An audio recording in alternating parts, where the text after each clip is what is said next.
Welcome to Angier Hope, where we're showing people the way to a life with a brighter tomorrow. My name's Thomas Allen. I'm pastor at Angier Baptist Church. I'm here with my friend Rick Gutierrez, pastor at Anthem Church.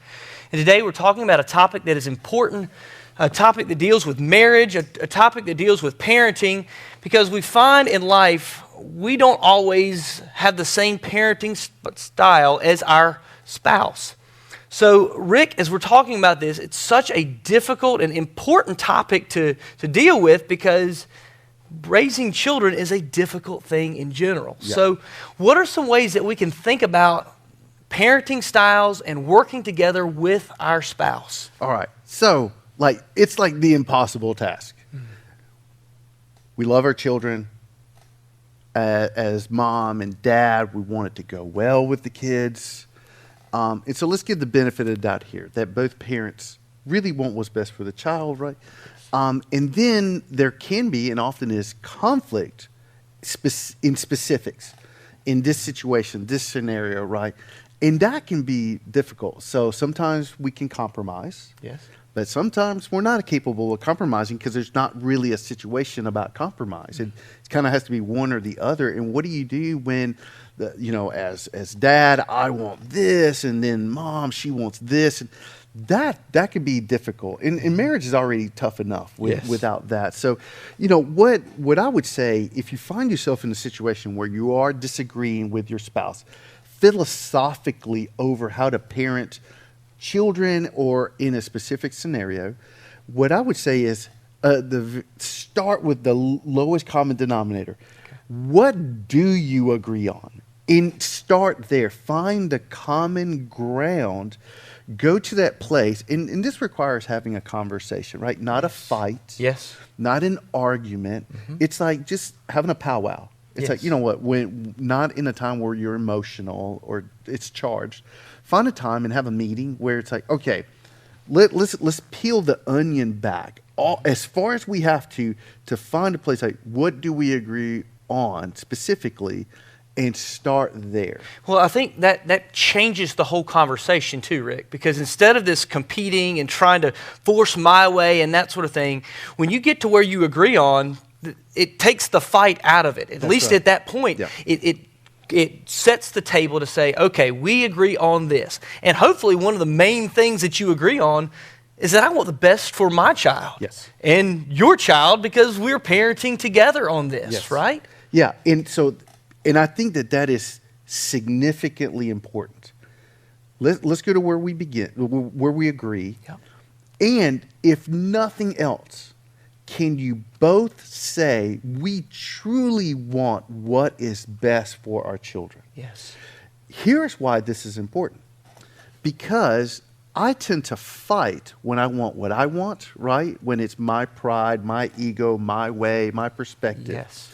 And so I'm going to fight. I'm going to be obstinate. I'm going to be difficult. If I really care more about, in this situation, what's best for my children, I'm going to tend to be a little bit, I'm going to fight for them, but it's for them. It's not for me. Mm-hmm. It changes the perspective.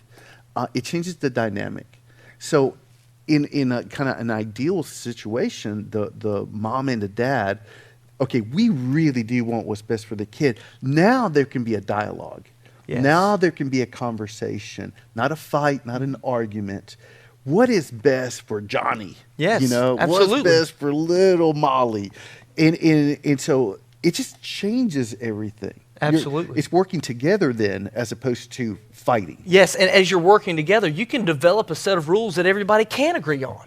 Yep. Right? Yep. You can set your boundaries. You know where those triggers are. You know you've probably already had some arguments or some disagreements or some fights on the edges. So maybe you can find some common ground in a calm, collected conversation with each other that can actually lead you somewhere. You can actually say, well, what about this? And set those general ground rules that everybody can agree on in that sort of a situation. Yes.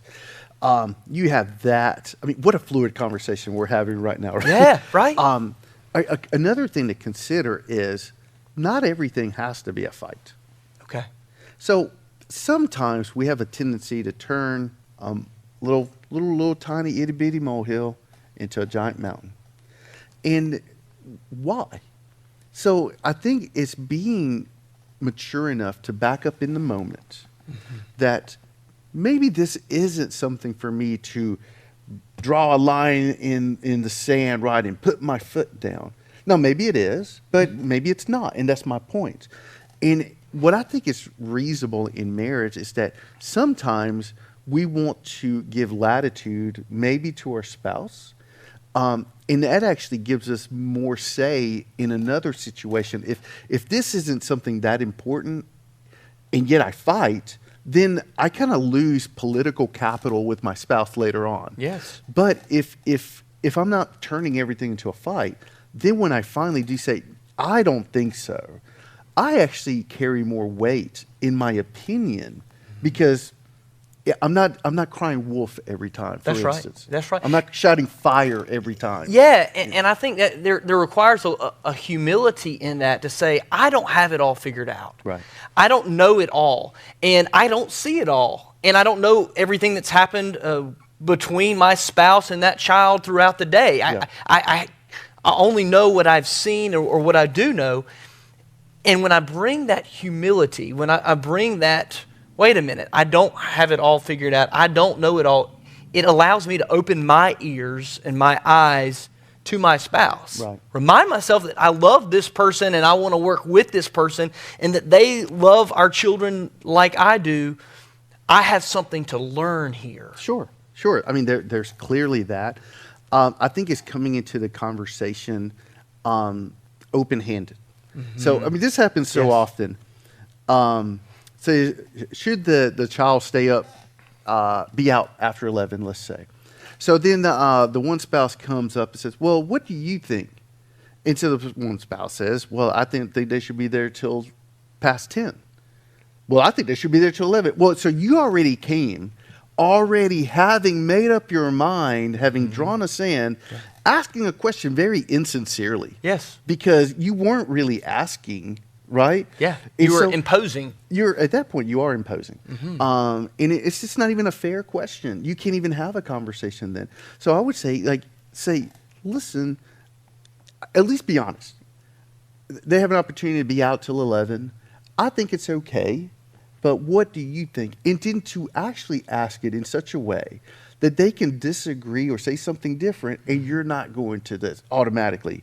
But, right? That's right. So I would say just always have an open hand approach to all of these conversations. Absolutely. I think that is so valuable. And working together, not undermining each other. Ecclesiastes 4 says this, starting verse 9, 2 are better than one because they have a good reward for their toil. Yes. It's great. Our kids need two parents. They need two people because parenting is hard, marriage is hard, and two are better than one. Yep. You cannot be everywhere that your kid needs you to be. Your it's child interesting, yes. isn't it, that the Bible says that? Yes. And then all the research shows that the kids who have a good mom and dad who work together, like it's better for them. Yes.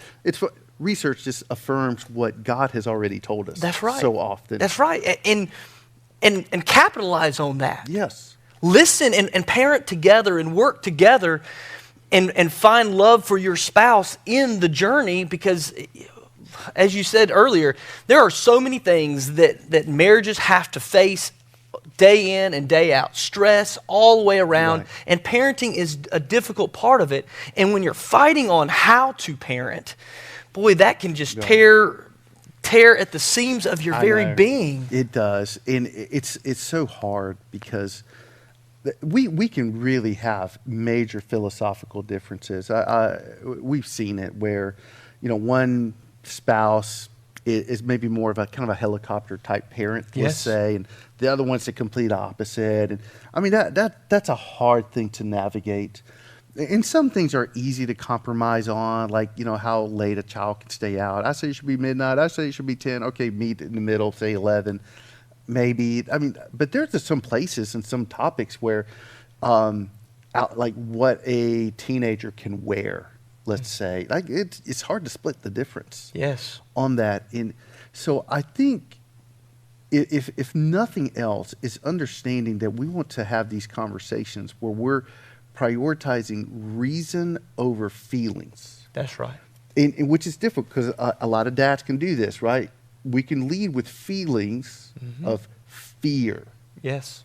A lot of times, and I'm generalizing here, being completely stereotypical, but then the mom can so relate to the daughter wanting to dress a certain way and the feelings that she might have, right? Of not fitting in or not dressing a certain way. And so what we want to do is while we recognize that we are emotional beings, that we don't want to make decisions or impose decisions based on our feelings. We want to have conversations to provide guidelines in parenting that is based on reason, maturity, wisdom, prudence. What is best? What is loving? What sets our kid up for success today and tomorrow? And let that dictate rather than our emotions, which are fickle and squirrely. That's right. That's right. There's so many things that we focus on when we're looking at marriage and when we're looking at parenting. But know that there is hope. If you're going through a difficult time, if you're going through a difficult time with your spouse and you're just not seeing eye to eye, maybe you can take this time to go back to your common ground that you can find together. Maybe you can find a way to take that emotion out of it, right, and have those conversations about what is truly best for my child. There's plenty of people that you can talk to, our churches, our pastors. We would love to talk with you about how to navigate this and navigate it in a way that you're navigating it together, right, in love and respect for each other, with what's best for your children. Yeah, and so you referenced the book of Ecclesiastes, which also says that a cord of three is not easily broken. That's right. So really, I mean, what this is about, if we want to be good parents, a good mom and a good dad, it's really about bringing God's presence into our marriage and into our parenting. Yes. That, I don't know everything. Clearly, I don't do everything well, clearly, and neither does my wife. And we have our flaws and our shortcomings, and we're going to butt heads. But if we bring God into the marriage, not only does he broker peace, he gives wisdom to know what is best for our children. Yes. So that's what I would say, is that there's a God who loves us. He's promised or offered to guide our thoughts and our hearts and our minds, our marriages, our children. And so we just have to open ourselves up and invite God into our life. That's right. And that, to me, Rick, is the hope that we have. Yes. We have hope that God is present in this world and in our lives, that he sent his own son to this earth to be with us, to die for us, and to show us through the resurrection that there's nothing that is impossible for God. Nothing. There is nothing. So if you feel like you're going through an impossible time, if it's a dark situation that you're going through, know that there is hope, and that hope has a name. That hope is our Savior, Jesus Christ. We hope this video has been helpful for you. We were praying for you. If you need anything from our churches, please reach out to us. Know that we are praying for you. We love you, and God bless you.